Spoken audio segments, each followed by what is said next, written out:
Allahın ilk əmri oxu olduğu halda bəzən dini yaşayan insanları savadsızlıqda ittiham edirlər. Halbuki İslamın başlanğıcı elmə, öyrənməyə və düşünməyə çağırışla başlayıb.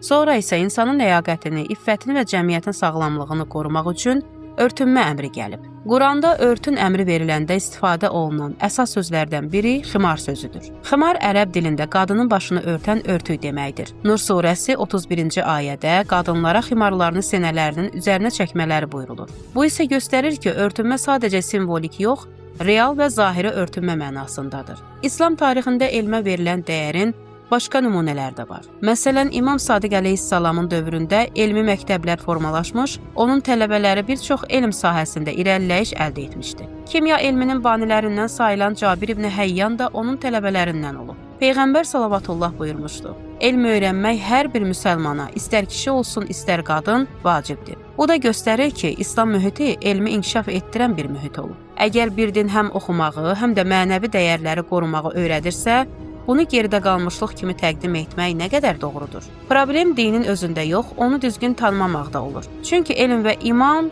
bir-birinə zidd deyil.